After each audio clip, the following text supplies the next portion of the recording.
Ever heard of an heiress so rich her family fortune could buy half of Makati and still have change for a Shangri-La suite? Meet Guo Hui Guang, the Harvard grad running a $40 billion empire built on candy, oil, and luxury hotels. But she's just one part of this wild countdown of the 10 richest Filipina heiresses, with a mind-boggling final entry from Malaysia. Number 10. Betty Ang, the Queen of Instant Noodles. Let's kick things off with a touch of tastefulness because the woman we're going to talk about at number 10 built her fortune not from oil or real estate, but from instant noodles. Betty Ang, the co-founder and president of Monde Nissin Corporation, turned humble pantry staples into a billion-dollar empire. Back in 1989, she and her husband, Huedeo Naquifanus, launched a brand called Lucky Me. And that was it. History was cooked, served, and slurped in millions of Filipino homes. What started as an affordable comfort food became a cultural phenomenon. Lucky Me now commands over 70% of the instant noodle market, and Monde Nissin's portfolio has expanded to include Skyflakes, Fita, and Mamacitas, basically the holy trinity of Filipino snack time. But Betty didn't stop there. In 2015, she made one of the boldest moves in Philippine business history, acquiring Quorn Foods, a UK-based plant protein giant, for £550 million.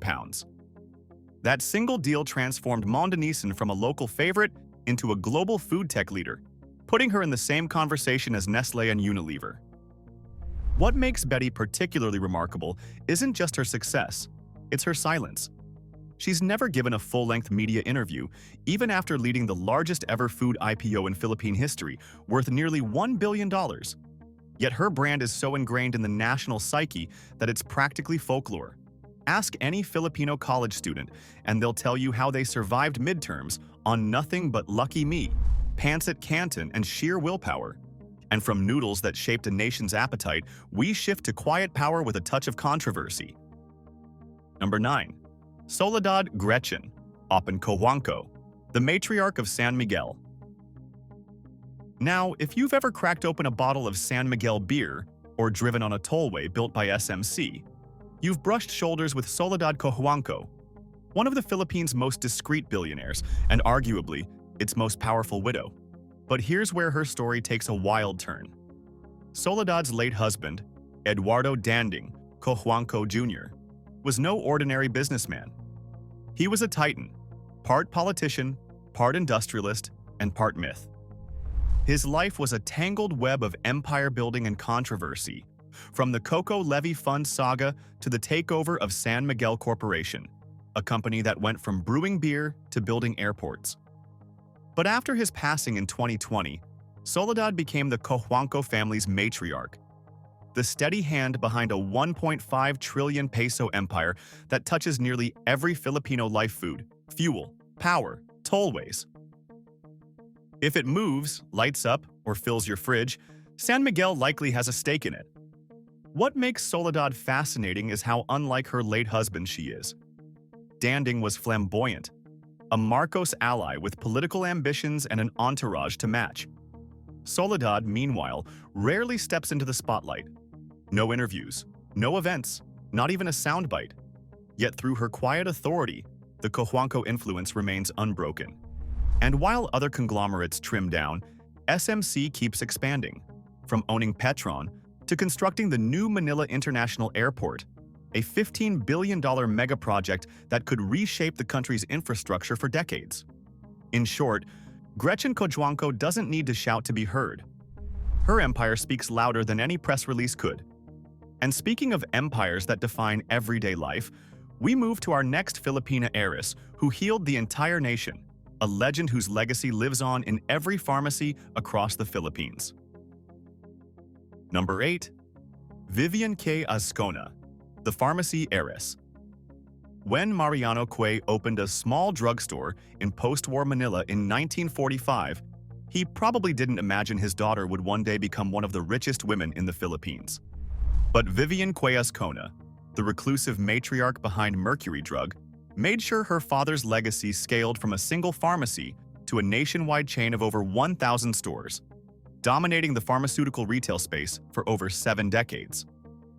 Mercury Drug's estimated annual revenue now exceeds 100 billion pesos, and its name is as recognizable as the flag itself.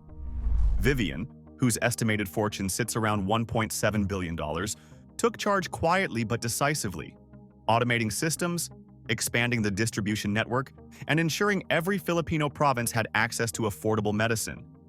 But if you think doing all this was just a piece of cake for her, well, you're in for a surprise.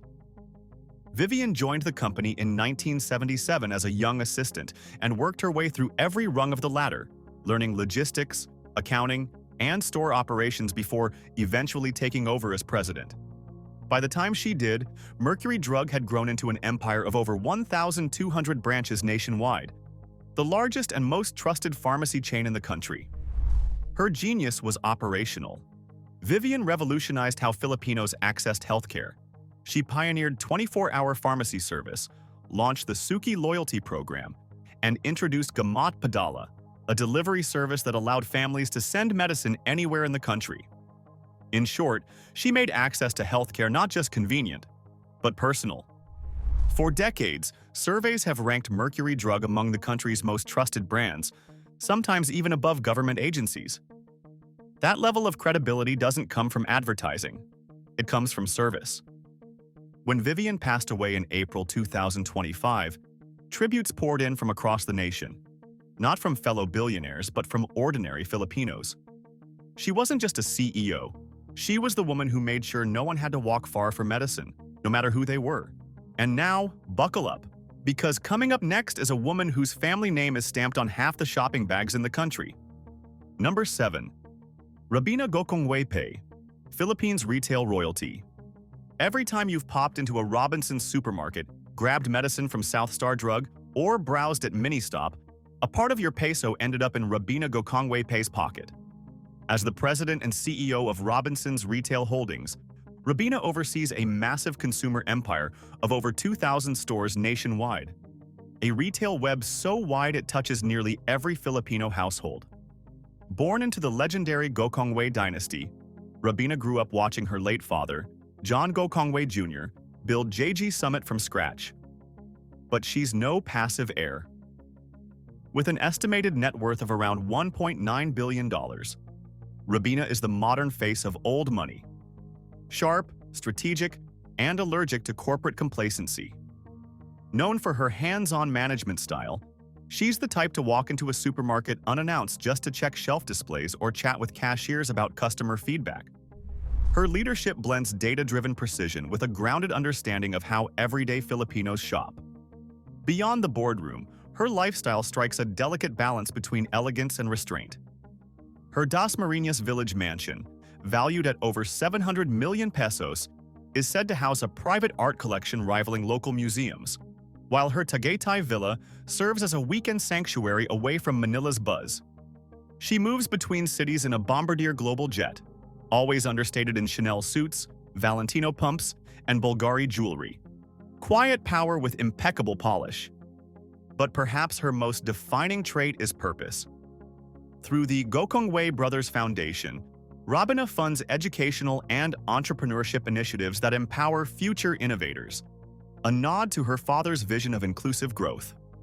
And now, from loud inheritance, we move to a billionaire who shaped entire Philippine cities, quite literally building the modern Filipino suburb from the ground up.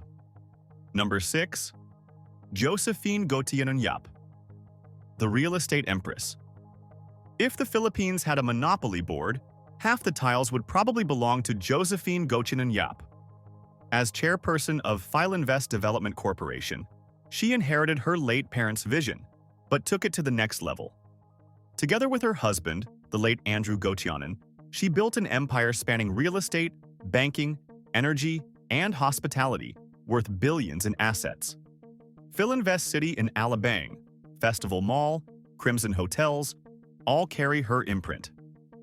Under Josephine's leadership, the company expanded into Filinvest Land, which built over 200 residential projects across the country, and East West Bank, one of the country's top universal banks.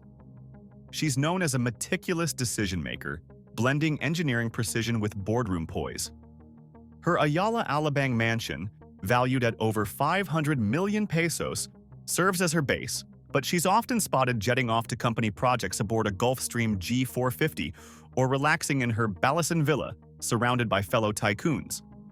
Style-wise, she's the embodiment of quiet luxury. Max Mara suits, Escada silk blouses, and a Cartier watch that's seen more board meetings than most executives. Beyond business, she's a leading advocate for affordable housing, directing billions of pesos in corporate social responsibility toward community-building initiatives through the Philinvest Foundation. And while Josephine builds the skylines we see, the next rich wife on our list built the invisible network that keeps those skylines connected. Number 5. Maria Grace Uy, the digital dynamo. In a country notorious for slow internet, Maria Grace Uy decided she'd had enough, and then went on to build the broadband empire that changed everything. Together with her husband Dennis Anthony Uy, she co-founded Converge ICT Solutions in 2007, long before fiber became a household word. Their origin story sounds like a garage startup legend.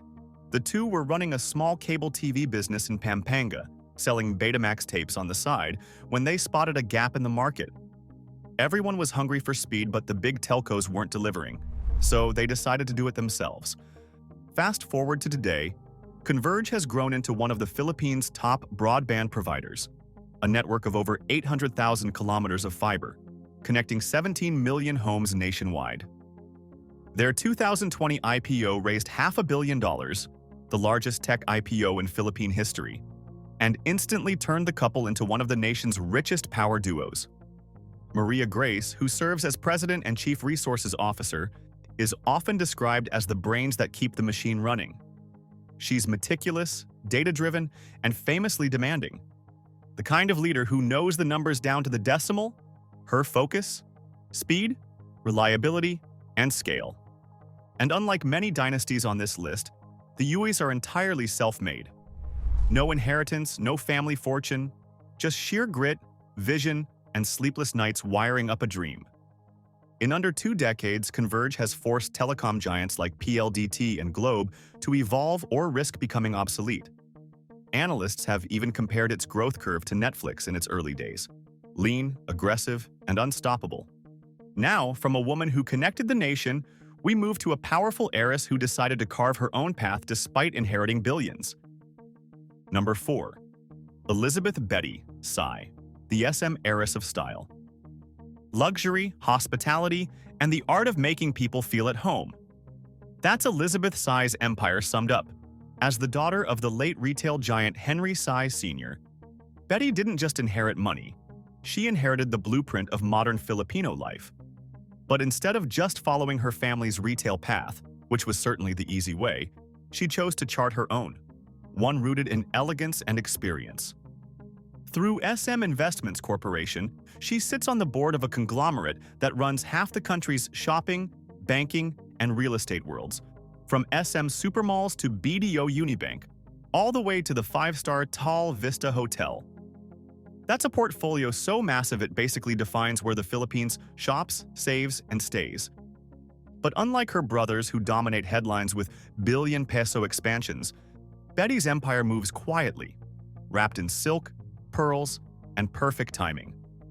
Her 700 million peso Dasmariñas estate could pass for a museum, complete with marble floors, a private jewelry gallery, and whispers of old money calm.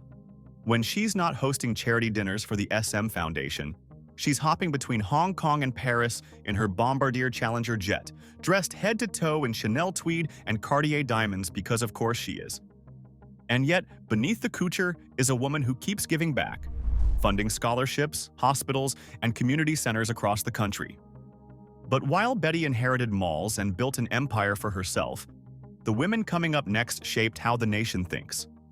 From a humble bookstore to a billion-peso empire, she turned pages into power. Number 3.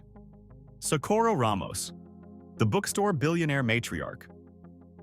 Long before billionaire became a buzzword, there was a woman who built one of the most beloved institutions in the Philippines, the National Bookstore. But who was that woman? Let's rewind to the Manila of 1940s. A young woman, Socorro Ramos, stands behind a modest 6 by 15 meter stand on Escolta Street, selling rented textbooks, notebooks, and flip-flops when the Japanese occupation shuts down American book imports. Her store burns down in the Battle of Manila. She rebuilds. A typhoon hits. She rebuilds again. Out of that grit rises what today is the chain known as National Bookstore, the Philippines' largest bookstore empire. Fast forward decades. Her net worth is harder to pin down with exact precision. Some sources claim around 3.1 billion US dollars, though those numbers vary widely. But what's beyond debate is how she transformed literacy access into legacy wealth. The brand now spans hundreds of branches nationwide, with thousands of employees. What makes her wealth fascinating isn't just the scale, it's the soul. Her empire thrived not on flashy products, but on understanding the Filipino psyche. Every pen, paper, and book became a symbol of progress. While others chased profit margins, she quietly built cultural capital. Students, teachers, and dreamers, generations grew up with her brand stitched into their story. At over 100 years old, her legacy remains unshakable. She's passed the reins to her grandchildren, who've modernized the business into publishing, e-commerce, and school supply exports. Yet Socorro still embodies the company's spirit, humble, disciplined, and sharp as ever. Her Forbes Park home may not scream excess, but her name commands the same respect as the Sy or Gokongwei dynasties. She's been honored with numerous Lifetime Achievement Awards, but her truest wealth is in how she democratized education, funding literacy programs, scholarships, and reading initiatives nationwide. Socorro Ramos didn't just sell books. She sold possibility. And while her fortune was built one receipt at a time, the next billionaire heiress in our list built malls, banks, and a legacy so massive that it practically runs the country's economy. Number 2. Teresita Sy-Coson, the Queen of Philippine Capitalism. If the Philippines had a big boss of business, it would undoubtedly be Teresita Sy-Coson, the woman who quietly runs an empire so vast, its influence stretches from the shopping cart to the stock market. Born the eldest daughter of Henry Sy Sr., Teresita, or Tessie as she's known, grew up folding shoes at her father's original Shoe Mart store. That early exposure to the grind shaped her into one of the most formidable business minds in Asia. Today, she serves as vice chairperson of SM Investments Corporation, SMIC, the crown jewel of Philippine corporate power. Under her leadership, SMIC's three pillars, retail, real estate, and banking, have not just dominated, but defined the national economy. SM malls are now part of Filipino life. BDO Unibank is the largest bank in the country, and SM Prime Holdings is one of the most valuable property firms in Southeast Asia. The SM Group's combined market cap now exceeds 3 trillion pesos, $50 billion, representing a staggering 10% of the Philippine Stock Exchange Index. Tessie's crowning achievement? Transforming BDO from a mid-sized thrift bank into the undisputed leader of Philippine banking. Through calculated mergers, extended branch hours, and customer-first innovations, she redefined what banking could mean for everyday Filipinos. The slogan, "We find ways," wasn't just marketing, it was her playbook. Despite her empire's reach, Tessie remains famously pragmatic, modestly dressed, understated, but deadly precise in boardroom strategy. Forbes and Fortune have repeatedly listed her among the world's most powerful women, not for headlines, but for hard numbers. Today, BDO serves over 50 million customers, nearly half the nation. Her family's businesses employ hundreds of thousands and influence virtually every major sector. But while Teresita Sy-Coson shifted billions through just a signature and shaped Philippines' financial pulse through her decision, even her massive empire stands just shy of the ultimate heiress, a woman born into a $40 billion dynasty that stretches from Manila to Malaysia, because the number one spot belongs to someone whose wealth isn't just generational, it's global. Number 1. Guo Hui Guang, the billion-dollar princess of Shangri-La. If dynasties had a face, it would be Guo Hui Guang, calm, elegant, and quietly commanding an empire worth over $40 billion. She's the daughter of Guo Henian, Malaysia's richest man and a business legend who went from selling candy to building hotels that host presidents. Quite literally, before she was even born, her father controlled 80% of Malaysia's candy market, ran oil companies, and built the Shangri-La hotel chain into a global symbol of luxury. By the time little Guo was learning to walk, her family already owned skyscrapers in Hong Kong and Beijing, including the Guo Mao complex, one of China's most famous business landmarks. But here's an interesting fact. Instead of growing up spoiled, she was raised like a monk in designer shoes. Her father refused to give pocket money or praise unless it was earned. No boarding school in London, no endless shopping sprees. He made her learn Mandarin, study hard, and wake up early. That discipline stuck.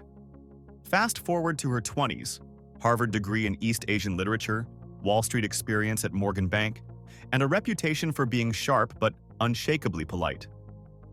While her brothers were fighting over the family throne, Guo quietly climbed her own ladder, joining Shangri-La Group, learning the ropes, and earning her seat at the table through performance, not privilege.